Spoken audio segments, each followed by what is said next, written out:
তারা খালি নির্বাচন, জিকির তুলেছে নির্বাচন নির্বাচন। 53 বছরের মধ্যে আপনারা তো 5 বছর ক্ষমতায় ছিলেন, আপনাদের নির্বাচন দেখি নাই। কিভাবে নির্বাচন করেছেন? নির্বাচন করার পরে আমরা ক্ষমতায় ছিলেন না, ক্ষমতায় যাওয়ার পরে কি করেছেন? বাংলাদেশের দুর্নীতিতে 5 বার বিশ্ব চ্যাম্পিয়ন আপনারা বানিয়েছেন না? এখন আবার আপনারা কি করেছেন? আপনাদের সেই 5ই আগস্টের পরে যে আপনাদের গ্রহণযোগ্যতা ছিল মানুষের, এখন কি তা আছে? আজকে তলানিতে ঠেকে গেছে।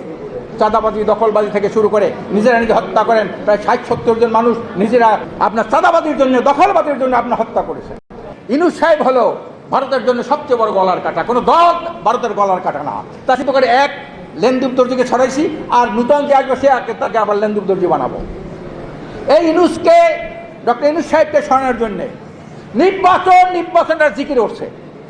নির্বাচনে দেশের জনগণ, পরিষ্কার অধিকাংশ জনগণ তারা সংস্কার চায় আগে, আওয়ামী লীগের বিচার চায় আগে, তারপরে সংসদ নির্বাচন চায় আগে। অধিকার কেউ কাউকে দেয় না, অধিকার আদায় করে নিতে হয়।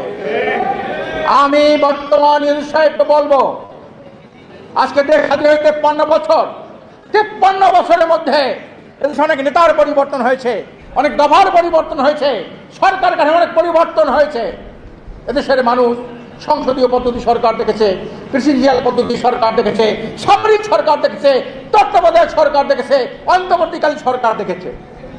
এত কিছু দেখার পরেও দেশ ও জাতি তথা মানবতার ভাগ্যের কোনো পরিবর্তন হয় নাই, মানুষের অধিকার প্রতিষ্ঠিত হয় নাই। কেন হয় নাই?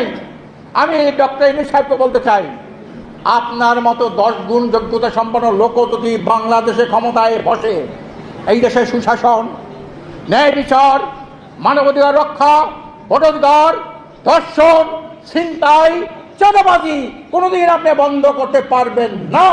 যতদিন পর্যন্ত এই ব্রিটিশের রেখে যাওয়া আইন পরিবর্তন করে একমাত্র মানবাধিকারী সর্বকালের সর্বশ্রেষ্ঠ আইন যেটা হলো ইসলামী শরিয়া আইন, এই শরিয়া আইন যতদিন পর্যন্ত এই জমিনে বাস্তবায়ন না হবে, ব্রিটিশের পাশ্চাত্য, আমেরিকার, ভারতের আইনের মাধ্যমে আপনি মানবাধিকার রক্ষা করতে পারবেন না।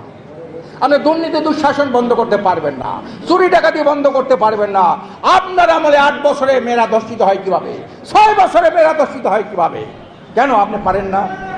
আপনার আমলে এখনো সেই দুরাচার, স্বৈরাচার, ভারতের পাচাটা লেনদুব দর্জি, বাংলাদেশের লেনদুব দর্জি শেখ হাসিনা। এই লেনদুব দর্জির তার যে সহচর ছিল, সেই সহচরগুলি পুলিশ থেকে শুরু করে বিভিন্ন সচিবালয় সেগুলো বসা আছে, আপনি তাকে সরাইতে পারেন না। আপনার ডক্টর ইউনূস সাহেবের সাথে একটা বৈঠকে বলেছিলাম, আপনি এত আন্তর্জাতিক খ্যাতি সম্পন্ন একজন লোক, গ্লোবাল আইকনিক লিডার আপনি। আমরা বলতে চাই, এই যে টাকা চুরি করেছে, টাকা পাচার করেছে, মানুষকে গুম হত্যা করেছে, গণহত্যা চালিয়েছে, মানবাধিকার লঙ্ঘন করেছে, এই চোর ডাকাতগুলি, মানবতার হত্যাকারী এই লোকগুলি পালিয়ে গেল কিভাবে? এটা একটা প্রশ্ন না? পালিয়ে গেল কিভাবে? ভারত বলেছে হাসিনাকে তো আমরা নিয়ে আসি নাই, তোমরা এখানে দিয়ে গেছো, তোমরা তাকে নিয়ে যাও। মানে কি? দেশটা কোথায় যাচ্ছে? তুলনামূলক ভাবে ইউনূস সাহেব আরো ভালো ভালো ভালো 53 বছর ইতিহাসে ইউনূস সাহেব অনেক ভালো, কিন্তু আইন যতদিন পরিবর্তন না হবে, আর ব্রিটিশরা কি করে